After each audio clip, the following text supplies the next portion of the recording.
Bismillahirrahmanirrahim. Assalamualaikum warahmatullahi wabarakatuh. Waalaikumsalam warahmatullahi wabarakatuh. Alhamdulillah walladzi arsala rasulahu bil huda wa dinil haqq yuzhirahu 'ala ad-dini kullihi wa kafa billahi shahida. Asyhadu an la ilaha illallah wa la syarika lahu wa asyhadu anna Muhammadan abduhu wa rasuluhu. Allahumma sholli ala sayyidina Muhammad wa ala sayyidina. Moga-moga ibu jamaah sholat maghrib yang dimuliakan Allah Subhanahu wa taala, sekurang-kurangnya hadir kita bersama-sama melaksanakan suasana keluarga kita untuk sholat maghrib. Alhamdulillah kita diberikan. Semoga amal ibadah kita dari maghrib di minggu yang lalu sampai minggu ini senantiasa diterima oleh Allah Subhanahu wa taala. Dan semoga kita tetap diberikan kekuatan untuk bisa mengisi hidup dan kehidupan kita dengan amal saleh sebagai rasa syukur kita kepada Allah Subhanahu wa taala. Salawat dan salam semoga tercurahkan kepada junjungan kita Nabi Agung, Nabi Berbahagia, Nabi Muhammad Sallallahu Alaihi Wasallam, yang berkeluarganya, bersahabatnya, dan para pengikutnya serta menjalankan salat kemuliaan dari baginda yang bersama Rasulullah SAW. Kita juga berkumpul dalam majlis ini semata ingin mengetahui apa-apa yang diperintahkan oleh Rasulullah, yang dicontohkan Rasulullah, kita akan coba ikuti dengan terlalu ini. Mudah-mudahan kita bisa memahaminya dan melaksanakannya dengan baik. Alhamdulillah, Pak Ustaz Aceh Abad dan telah siap untuk menyampaikan materinya. Itu mari sama-sama kita buka, kita sama-sama bacakan Al-Qur'an. Bismillahirrahmanirrahim. Assalamualaikum warahmatullahi wabarakatuh. Jazakallahu khairan kepada Abang ini. Bismillahirrahmanirrahim. Assalamualaikum warahmatullahi wabarakatuh. Innal hamdalillah nahmaduhu wa nasta'inuhu wa nastaghfiruh wa na'udzu billahi min shururi anfusina wa sayyiati a'malina man yahdihillahu fala mudilla lahu wa man yudlil fala hadiya lahu. Asyhadu an la ilaha illallah wa asyhadu anna Muhammadan abduhu wa rasuluhu la nabiyya ba'dahu. Allahumma shalli wa sallim wa barik ala sayyidina Muhammad wa ala alihi wa sahbihi wa sallam. Qala ta'ala fil kitabil aziz, a'udzu billahi minasy syaithanir rajim. Bismillahirrahmanirrahim. Alif lam mim. Dzalikal kitabu la raiba fihi hudan lil muttaqin.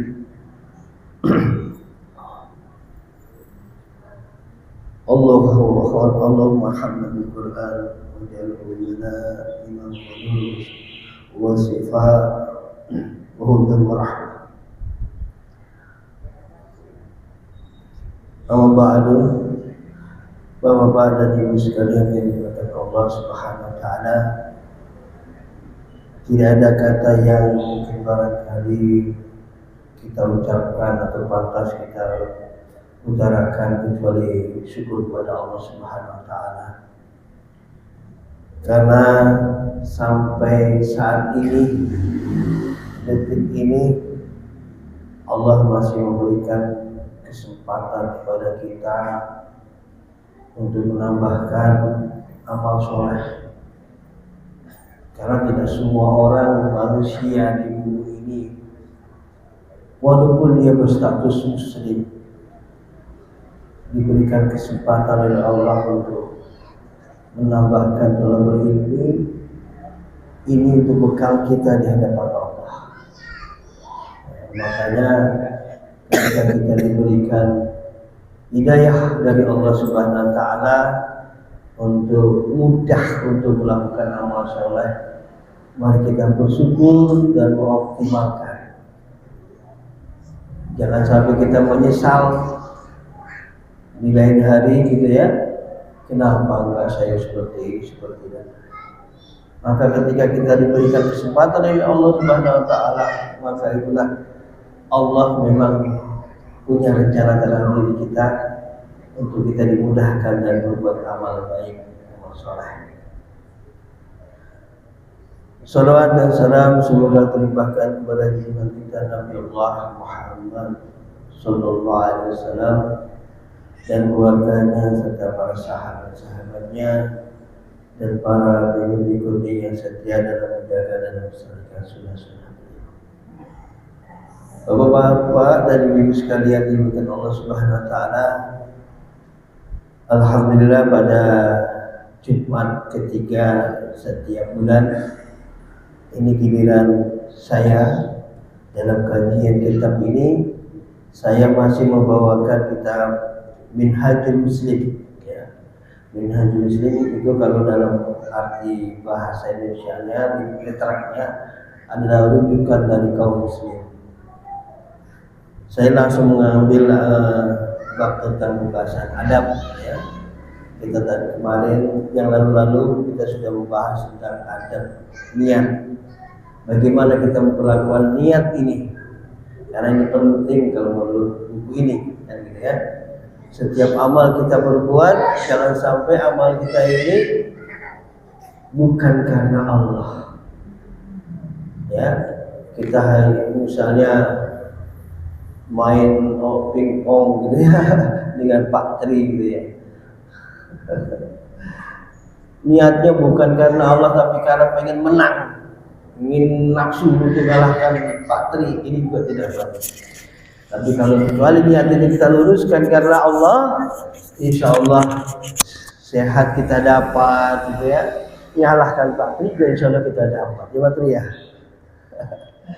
Jadi inilah yang barangkali kita membahas kemarin di awal-awal tentang niat. Kemudian kita selanjutnya kita bahas tentang adab bagaimana kepada Allah Subhanahu wa taala. Adab kita terhadap Allah Subhanahu wa taala yang sudah memberikan berbagai kenikmatan kepada kita. Dalam kesimpulan dalam pembahasan adab terhadap Allah ini, ulama ini Abu Bakar Al-Jaziri menjelaskan begitu naifnya seorang manusia ketika dia dalam penguasaan Allah Subhanahu wa taala dan diberikan berbagai nikmat oleh Allah Subhanahu wa taala, dia mungkar kepada Allah. Dia tidak taat kepada Allah. Maka wajar kalau Allah Subhanahu wa taala mengazab mereka. Ya. Dan selayaknya harusnya sebagai seorang hamba yang telah diberikan nikmat, telah dikuasai oleh Allah Subhanahu wa taala, kita taat kepada Allah. Inilah adab-adab seorang hamba kepada Tuhan, yaitu Allah Subhanahu wa taala. Jangan sampai kita bermaksiat kepada Allah dan kita berusaha supaya kita ini selalu dan selalu detik demi detik ini kita menjaga hati kita ini selalu dalam ketaatan pada Allah Subhanahu wa taala. Ya. Kemudian kita lanjutkan kepada adab ketiga, al-adabu ma'a kalam Allah taala, Al-Qur'anul Karim.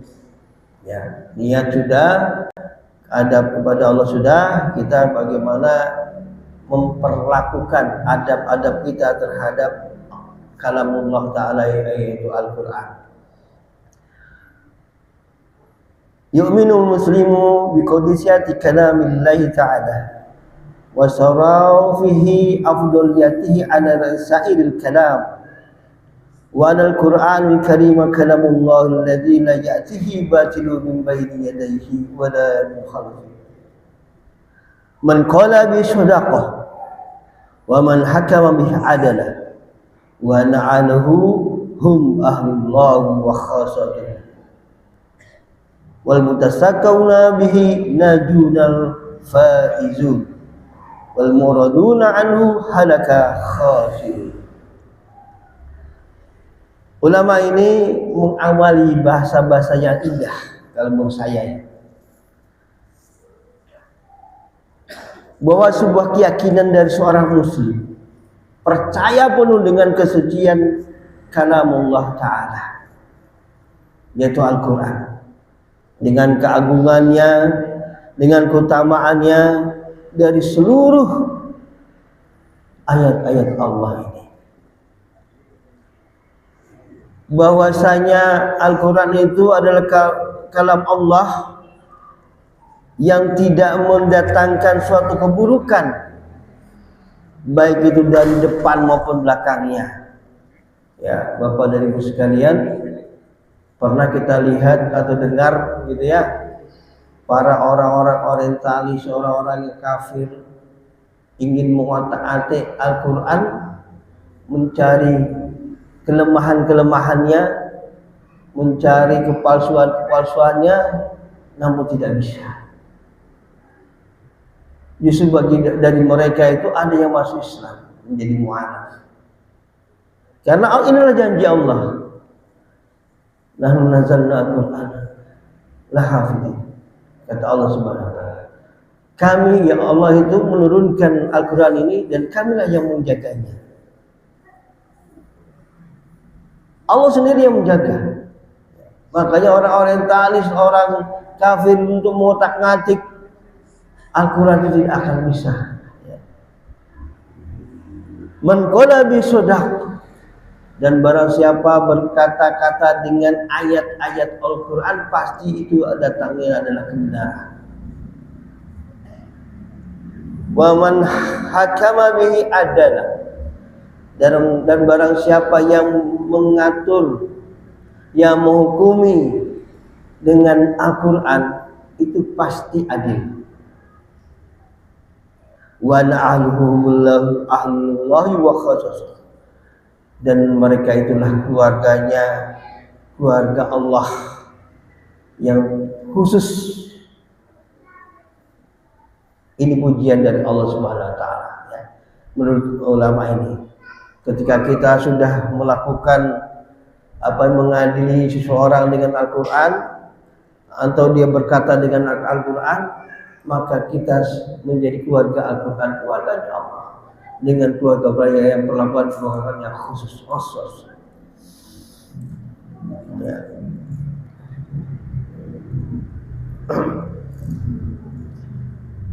Wal mutamassakuna bihi najanu faizun, barang siapa yang memang berpegang teguh terhadap Al-Quran, pasti dia mendapat keberhasilan yang berutuh. Wal mu'raduna anhu halka khasirun, dan sebaliknya Bapak dan Ibu sekalian, ketika kita meradun atau menolak atau mungkin tidak memakai Al-Quran, halaka khasirun, pasti mengalami suatu kerugian dalam kehidupan kita, dalam keluarga, dalam bisnis, dalam apapun dalam yang ada di sehari-hari ini. Kalau itu tidak diatur dengan Al-Quran, pasti ujung-ujungnya khasir. Ya. Makanya berusahalah dalam kehidupan kita Bapak dan Ibu sekalian, kita atur dengan Al-Quran.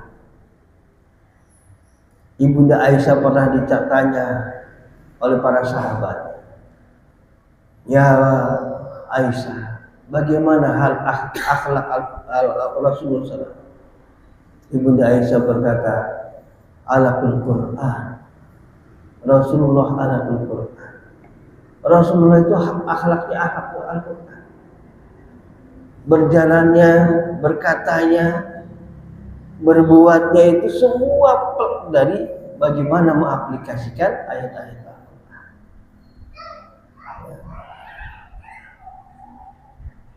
Makanya ketika kita berpegang teguh kepada Al-Quran, tidak ada kekhawatiran terhadap dalam kehidupan kita. Saat kita berkurang dalam ekonomi, itu disebutkan dengan Al-Quran. Saat kita banyak dalam segi ekonomi, kita diingatkan dengan Al-Quran. Ya. Makanya jangan jauh-jauh dari Al-Quran, Bapak dan Ibu sekalian. Wa yazidu fi imanil muslimun bi adamati kitabillah. Wa yazidu fi imanil muslimin bi adamati kitabillah ja'ala jalluhu wa qasiyatihi wa sarafihi.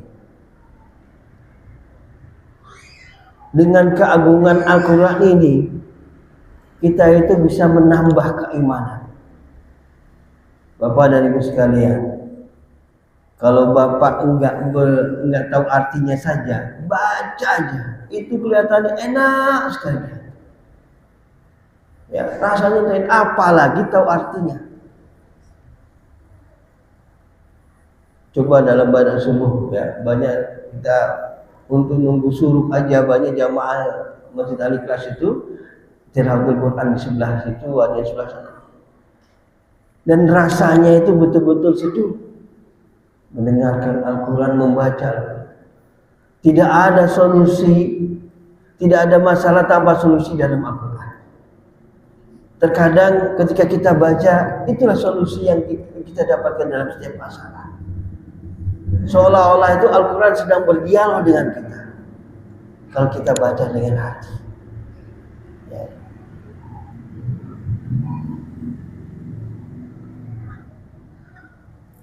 Ma warada fi fadlihi al-muzallim alaihi wa muhalibihi ilahi Sufwan wa khulqi Sayyidina Muhammad bin Abdullah. Ini juga dialami dari para sahabat-sahabat yang lainnya ketika dia membacakan Al-Quran. Ya. Apalagi hadis-hadisnya tentang membaca Al-Quran itu banyak sekali tentang bagaimana kita ini menumbuhkan iman dengan Al-Quran. Ya. Salah satunya dalam hadis yang dimunculkan dalam kitab ini, wa fi misli qauluhu iqra'ul qur'ana fa innahu yaji'u yaumal qiyamati safi'an li sahibi. Riwayat Muslim, Kitabus Sholatul Musafirin. Ya. Ada sebuah hadis yang bagaimana bercerita tentang keagungan Al-Quran ini. Iqra'ul Qur'an, bacalah Quran. Fa innahu, sesungguhnya Al-Quran yaji'u yaumal qiyamah, akan datang kepada hari kiamat, pada kalian pada hari kiamat, safi'an li sahibihi, dengan syafaat-syafaatnya kepada orang yang menjadi sahabat Al-Quran. Riwayat Muslim dengan sanad sahih.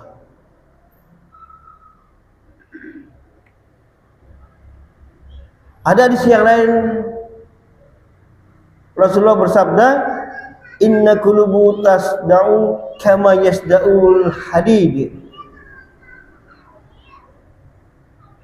Faqila ya Rasulullah wa ma jilauha?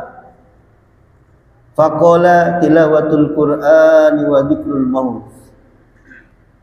Rasulullah SAW bersabda, innal qulub, sesungguhnya hati itu tasda'u, bisa berkarat. Ya. Lama sekali Bapak dan Ibu ini kalau misalnya gak ke masjid, rasanya kayak gimana? Hampa.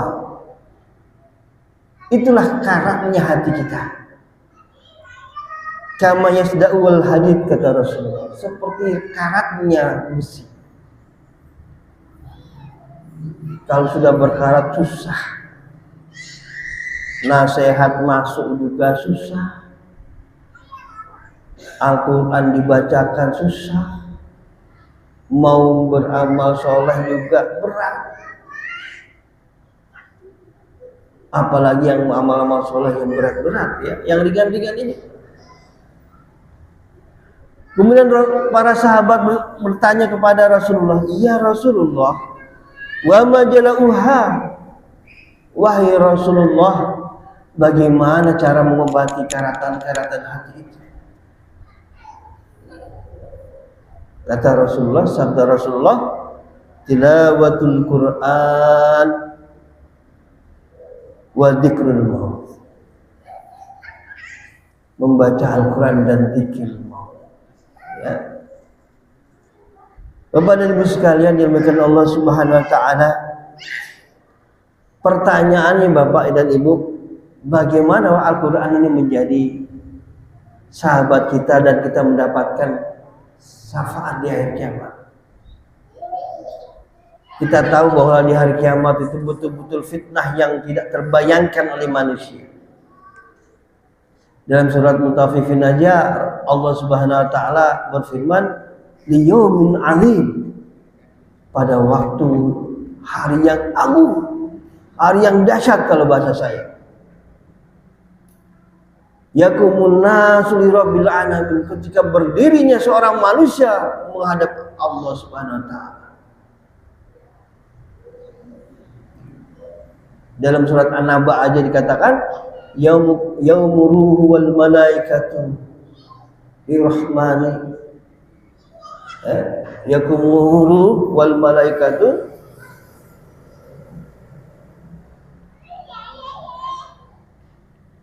la yatakallamu illa adira rahmanu wa qala subhan. Pada suatu hari ya, berkumpulnya ruh dan malaikat menghadap Allah dalam surat An-Naba ini ya, ayat-ayat terakhir ya.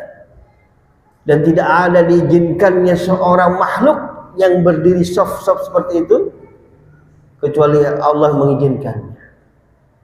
Saya pernah menukil tafsiran ayat ini ya. Imam Nawawi Al-Bantani ketika mensyarahkan kitab Safinah Najah ya, itu di situ ada perkataan beliau bahwa la yatakallamu ruh wal malaikatu li rabbil alamin, itu bahwa tidaknya berkata ruh dan malaikat dengan Allah Subhanahu wa taala itu 1000 tahun. Alfus sanah kalau kita dikatakan. Bagaimana Bapak dan Ibu sekalian? 1000 tahun kita tidak apa-apakan oleh Allah Subhanahu wa taala, dicuekinlah gitu ya. Begitu fitnahnya yang terjadi di yaumul kiamah itu membuat orang semua panik. Dan kita dicuekin oleh Allah 1000 tahun. Illa adinahu rahman wa qala subhan. Kecuali orang-orang yang diizinkan oleh Allah Subhanahu wa taala untuk berkata kepada Allah. Ya. Dan di dalam apa namanya, dalam hadis yang lain aja, bagaimana ketika seorang penantian selama 1000 tahun itu berkeringatnya sampai ada yang melewati tubuhnya, ada yang sedengkulnya, ada yang semata kaki. Bayangkan kali 1000 tahun Pak, padahal yang namanya satu hari di sana itu 1000 tahun di dunia. 1000 kali 1000 aja 1 juta. 1 juta tahun kita. Kalau berenang begini terus dengan keringatnya sendiri tuh, Pak. Nauzubillah min dzalik. Artinya bahwa betul-betul fitnah di hari kiamat itu akan datang dengan begitu dahsyat, membuat orang manusia itu tidak bisa apa-apa di sana. Dan tidak bisa ber-KKN lah istilahnya ketika kita menanti penantian keputusan dari Allah Subhanahu wa taala.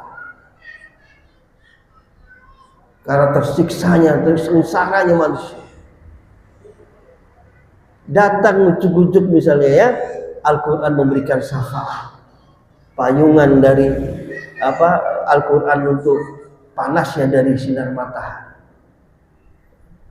Ini yang kita tunggu-tunggu Pak, ketika fitnah-fitnah di kiamat itu. Tapi ketika kita tidak bersahabat dengan Al-Quran, apalagi yang kita butuhkan sebenarnya kan?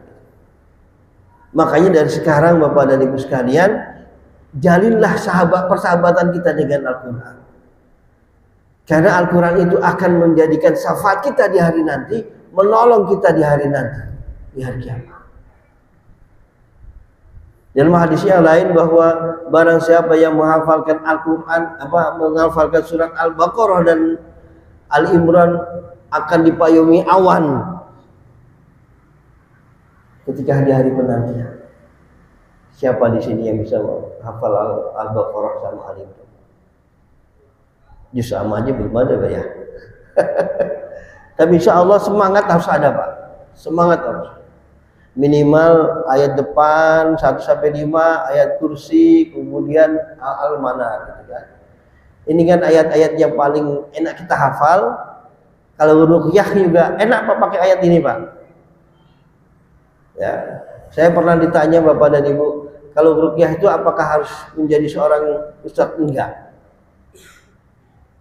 Semua muslim dengan akidah yang lurus semua bisa menjadi pengruqyah. Andalan saya itu paling-paling surat Al-Baqarah 1 sampai 5, ayat kursi paling Al-Manah. Nanti jinnya keluar sendiri Pak. Itu kalau udah kayak kita baca gitu ya, kalau keluar seolah-olah orang memandang kita itu orang hebat, padahal sih enggak gitu loh. Ya, itu di ruqyah begitu. Jadi ini modal kita kalau kita mau di kampung-kampung, coba kita baca ayat-ayat ini. Nanti kalau ada yang kesurupan, baca ayat ini, insya Allah. Nah, dengan syarat itu kita punya akidah yang lurus, Islam kita itu benar gitu ya. Insya Allah makhluk halus sudah akan takut dengan kita. Ya. Nah, bagaimana caranya kita itu menjadi sahabat dari Al-Quran? Ada 6 langkah Bapak dan Ibu sekalian dari ulama. Yang pertama, seyogyanya memang kalau kita ingin mendapatkan label sahabat Al-Quran, sahabat Al-Quran itu ya kita harus bisa membaca Al-Quran. Ya. Ketika kita bisa membaca Al-Quran ya jangan sampai kita berhenti di situ Pak. Kalau bisa tajwidnya itu pas, ya, jangan sampai fa sama pa itu disamakan, po sama ta itu disamakan, itu beda Pak, artinya pun beda kan gitu. Zal sama adzal beda, itu beda. Kalau sudah bisa baca, coba ditargetkan kisah itu terus kita baca 7 hari selesai, maksimal 40 hari. Banyak sekarang Bapak dan Ibu sekalian pelatihan baca Al-Quran. Ya, jangan sampai kita kalah dengan anak-anak kita lah gitu ya. Masa anak-anak kita bisa baca, kita orang tuanya nggak bisa. Di sini juga banyak Bapak dan Ibu sekalian yang ketika pindah ke Villa Dagotol nggak bisa baca Al-Quran, terus karena semangatnya ingin ngaji, terus hanya dia bisa baca Al-Quran. Banyak sekali. Nah, ketika bisa baca, jangan berhenti. Harus kemudian kita rutinkan, ditargetkan. Ya, ditargetkan. Sangat sayang kalau kita seorang muslim, kita tidak pernah membuka Al-Quran. Alif lam mim juga kita nggak tahu mana hurufnya. Huruf alif mana, huruf lam mana, huruf mim mana. Karena inilah jiwa kita sebenarnya Pak. Jiwa semangat kita itu di Al-Quran.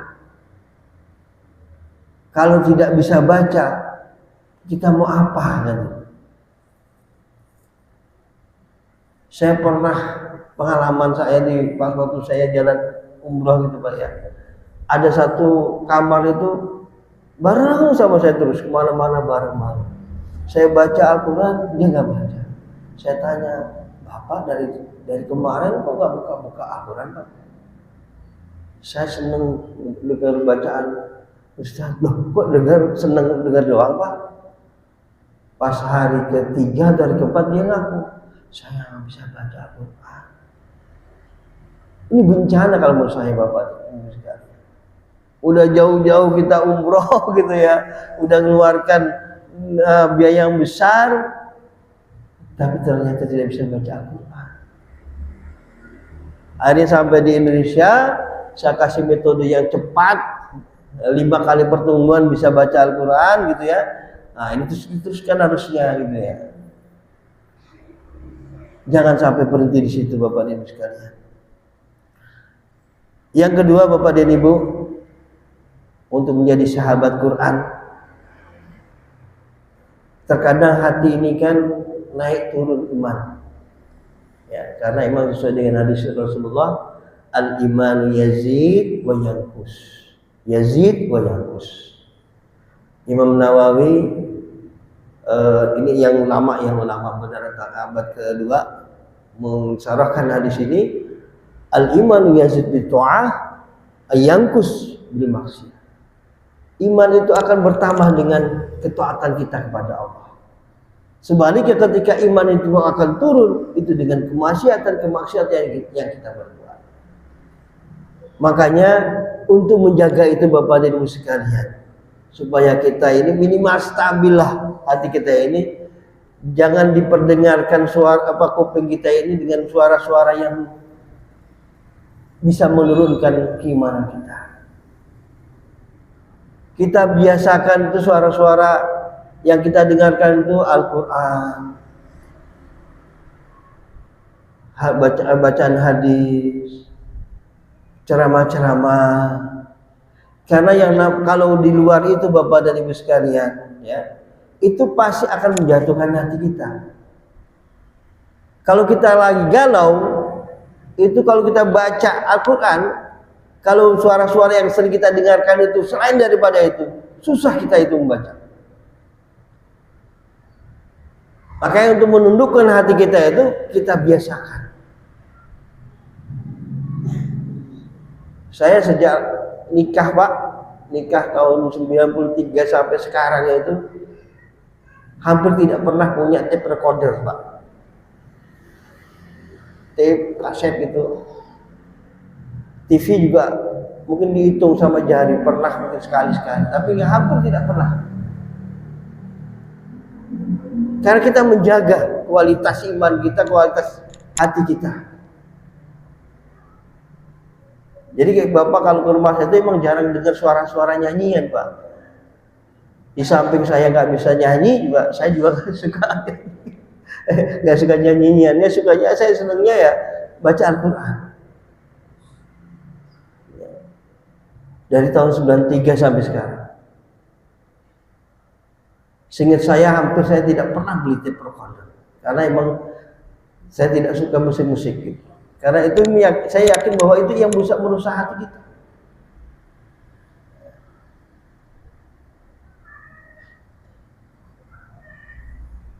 Coba ketika kita baca itu Bapak dan Ibu sekalian, dengan lantunan suara kita yang terbaik. Ya.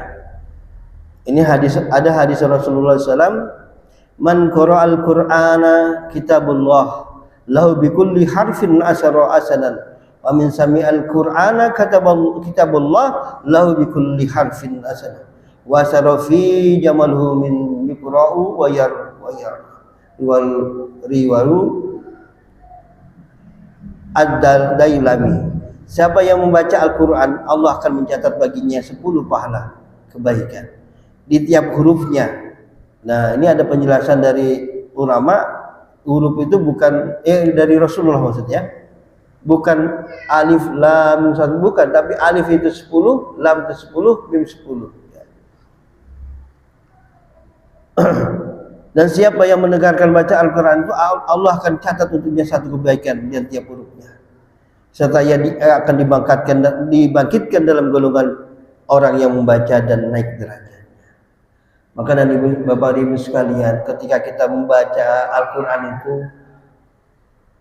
tolong dalam kondisi yang memang betul-betul hati kita ini ingin menyatu kepada Allah. Betul-betul lantunkan suara kita yang terbaik. Ya. Kalau mau membuat nangis, nangislah. Nanti ada beberapa bab yang memang diajari ulama ini, Abu Bakar Al-Jaziri ini. Kalau tidak bisa menangis, dipura-purain nangis. Karena ada air mata yang hadis Rasulullah, air mata yang menghindari menjadi tameng dari neraka itu salah satu air mata ketika kita membaca Al-Quran. Maka bacanya nangis-nangis, pura-pura nangis juga nggak masalah. Ya. Jadi semangatlah kita membaca Al-Quran, semangatlah kita ini dengan lagam lagu kita yang terbaik. Maksudnya Bapak dan Ibu sekalian, ketika kita melagamkan Al-Quran ini bukan semau kita, bukan. Sesuaikan dengan mat. Mad lazim itu 1 ketukan. Ya, mad jaiz itu berapa ketukan? Ya, terus itu ada 4 ketukan, ada 6 ketukan. Itu yang dibiasakan kita dalam membaca Al-Quran. Bukan dibuat-buat, tapi sesuai dengan kaidah-kaidah tadi, Pak. Ya, bukannya dengan lagam kumambang apa tembang kumambang kalau di Jawa, bukan ya. Tapi sesuai dengan lagam kita, disesuaikan dengan tajwid dan tahsin kita. Di mana kita berhenti, ya. Wakofnya, wasolnya bagaimana, ya. Dengungnya bagaimana, dengung ketika kita dengung ini ikhfa apa idhar, itu kan harus dilakukan. Bukan di semau kita ini, bukan, tapi sesuaikan dengan kaidah-kaidah tajwid dan tahsin. Kemudian yang ketiga, tips menjadi sahabat Al-Quran, mengkaji dan mempelajari ayat-ayat Al-Quran. Hadisnya jelas, ta'lamul Quran khairukum man ta'lamul Quran wa 'alamahu. Sebaik-baiknya kalian adalah orang-orang yang mengajari Al-Quran dan mengamalkannya. Ya. Bapak dan Ibu sekalian, saya jujur kalau saya dengar kan saya dekat masjid, Pak, saya dengerin gitu ya, kadang kalau yang penceramah-ceramah. Yang paling fatal yang kalau saya amati Bapak dan Ibu sekalian, ketika orang menafsirkan ayat dengan akalnya dia, dengan otak-atiknya dia. Kalau Ibnu Katsir mengutip suatu hadis, kalau kita bukan mujtahid, walaupun kita benar, khata. Ya, walaupun kita benar khata, karena kita bukannya sekali bermujtahid untuk menafsirkan sebuah ayat. Ya. Dalam sebuah kitab Mubahatsir fil ilmu Al-Quran, ulumul Quran, hal ini dikatakan disebut tafsir bil ma'sur, ya, atau tafsir bil ashar. Tafsir yang artinya tafsir yang disandarkan pada riwayat yang sahih dengan tingkatan-tingkatan yang telah disebutkan sebelumnya dalam syarat-syarat tafsir. Misalnya yang pertama, tafsir Al-Quran dengan Al-Quran. Ya, contoh misalnya dalam surat Al-Fatihah itu, an'amta 'alaihim. Siapa sih yang diberikan nikmat oleh Allah itu? Jawabannya adalah dalam surat An-Nisa ayat 69. Orang yang sidikin, orang suhada, Rasul dan Nabi sidikin wa suhada. Itu dalam surat An-Nisa. Ini Al-Quran bil Quran. Ya. Kemudian Al-Quran dengan As-Sunnah. Ya, Al-Quran dan As-Sunnah. Kemarin saya contohkan dalam pengajian pagi dalam surat Al-Kautsar. Inna a'tainakal kautsar. Banyak orang menafsirkan Al-Kautsar nikmat yang telah banyak. Sesungguhnya Allah, kalau artinya kan sesungguhnya Allah telah memberikan nikmat yang sangat banyak. Al-Kautsar. Padahal dalam tafsirnya bahwa Al-Kautsar itu adalah sungai Rasulullah SAW.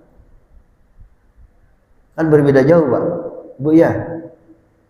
Ya, ini asbabun nuzulnya ayat Al-Kautsar ini ketika Rasulullah SAW ditinggal oleh anaknya yang meninggal. Dan Rasulullah sedih sekali. Dan obatnya sebagai penggembira dari Allah Subhanahu wa taala surat Al-Kautsar. Apa itu Al-Kautsar? Sungai Rasulullah SAW ketika di hari kiamat tadi. Ketika huru-hara manusia gitu ya. Kemudian pada akhirnya Rasulullah menolong. Ya. Kemudian Al-Kautsar inilah yang menyembuhkan para manusia. yang dijadikan umatnya Rasulullah SAW. Jadi siapapun yang meminumnya itu adalah menjadi umatnya Nabi Muhammad. Ya, makanya kalau tips atau trik jadi menjadi umat Muhammad, perbanyaklah salawat. Tapi di hadis yang selanjutnya dijelaskan bahwa banyak juga orang-orang yang ingin minum Al-Kautsar itu ditolak oleh Allah Subhanahu wa taala. Kemudian Rasulullah protes kepada Allah Subhanahu wa taala, "Ya Allah, mereka itu adalah umatku." Allah menjawab, "Bukan. Kau tidak tahu ya Muhammad bahwa sepeninggal kamu mereka ini orang-orang yang merusak agama, ya, yang murtad, yang munafik, ya, itu yang mengganti-gonta-ganti ajaran Islam. Ditolak oleh Allah Subhanahu wa taala. Allah yang menolak. Ya, makanya Bapak dan Ibu sekalian, tip dan trik ini supaya kita tidak ditolak, kita beramallah sesuai dengan ajaran Rasulullah. Kalau tidak ada tuntunan dari Rasulullah, kita tidak usah. Agama Islam ini sudah cukup, sudah sempurna, nggak pernah ditambahin, nggak pernah dikurangi. Karena memang sudah cukup ajarannya. Khawatir kita nanti di hari kiamat nanti ditolak oleh Allah Subhanahu wa taala. Nah, itulah Bapak dan Ibu sekalian, maksudnya inilah tafsir Quran dengan hadis, menjelaskan bagaimana kedudukan Al-Quran itu. Bukannya dengan otak-atik inna a'tainakal kautsar. Sesungguhnya kami Allah itu memberikan banyak sekali kenikmatan kepada kamu. Al-Kautsar kan kenikmatan diartikan secara bahasa. Padahal tafsirnya bukan itu kan. Nah, inilah yang kita khawatirkan, tafsir menafsirkan itu berbeda maksud dan tujuan dari Allah dan Rasulnya, sehingga kita jauh dari hidayah dari Allah. Kemudian tafsir Al-Quran dengan riwayat para sahabat.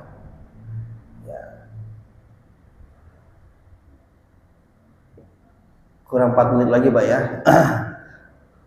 Ya Pak Didi ya. Para sahabat, jadi tafsir dengan para sahabat, kaul sahabat.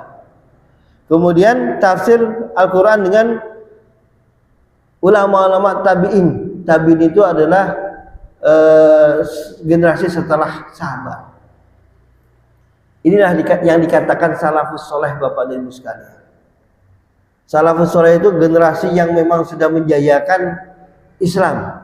Ketika kita yarji ila salafus soleh, kembali kepada salafus soleh, generasi para sahabat dengan Rasulullah dan tabi'in.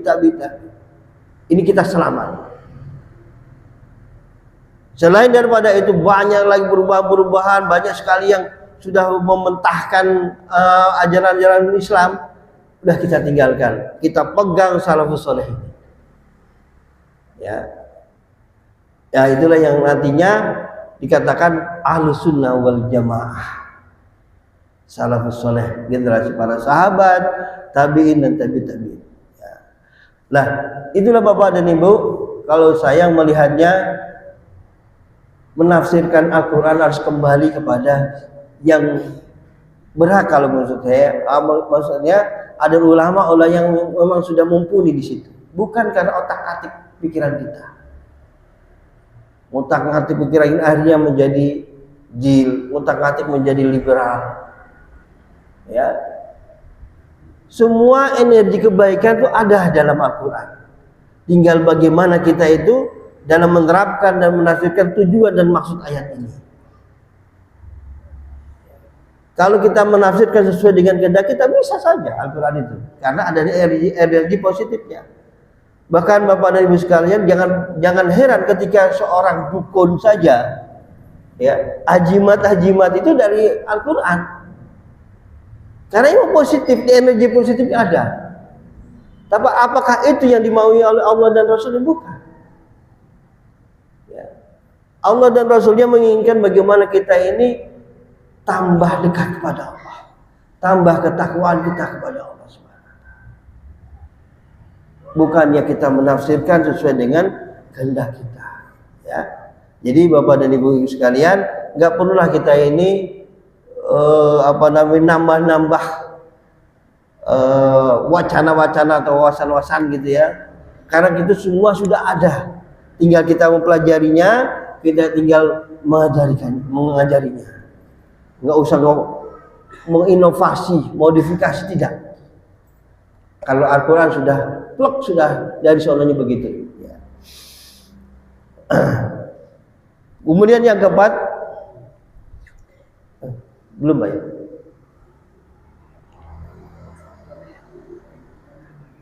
Sedikit lagi ya. Yang keempat, mengamalkan hukum-hukum Al-Quran dan keadilan hukum merupakan dambaan setiap lisan. Nah, dalam dalam buku ini ulama ini mengatakan man qala bi sadaq wa man hakama bihi adal. Barang siapa yang berkata dengan Al-Quran pasti dia orang benar.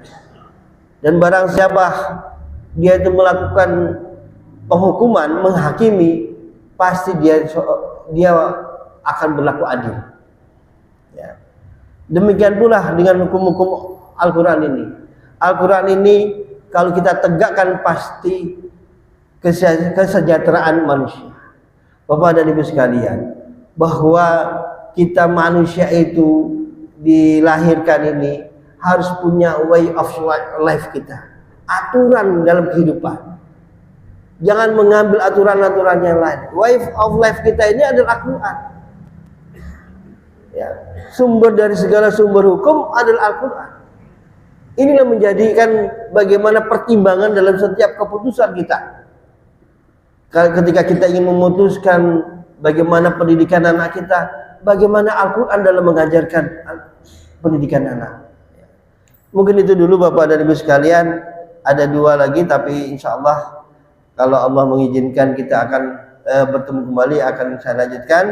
Insya Allah apa yang saya utarakan ada kebaikannya itu datangnya dari Allah, dan ada kesalahannya itu dari kelemahan saya pribadi. Saya mohon maaf. Akhirul kalam. Wassalamualaikum warahmatullahi wabarakatuh. Waalaikumsalam. Terima kasih atas penyampaian akhirnya pembahasannya khusus kepada masyarakat. Bagaimana langkah kita untuk bisa mencintai Al-Quran. Ini sudah mulai kembali akhir tanggal 16. Jadi perkiraan masuk ke bulan Rajab sekitar 13 hari lagi. Jadi mari mulai sekarang kita siap-siap start ya, nanti saja kita berdoa agar mendapatkan dan persiapan, dan nanti kita bisa sampai ke bulan Ramadan. Tentunya ini yang menjadi harapan kita, mudah-mudahan di bulan Ramadan biasanya memang kita lebih mendawamkan lagi dalam mencintai Al-Quran, membacanya ataupun mentadabburinya. Mudah-mudahan apa yang tadi disampaikan Pak Ustaz menjadi resep bagi kita dalam mencintai Al-Quran, dan kita bisa juga mengamalkannya dalam kehidupan kita. Jadi kita sekarang kita tutup saja. Hari ini sama-sama kita. Iya, nggak pakai keludung.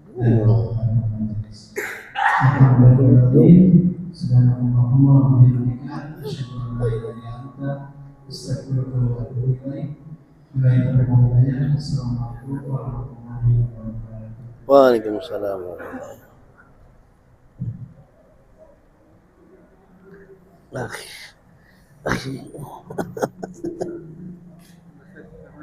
Jazakallah.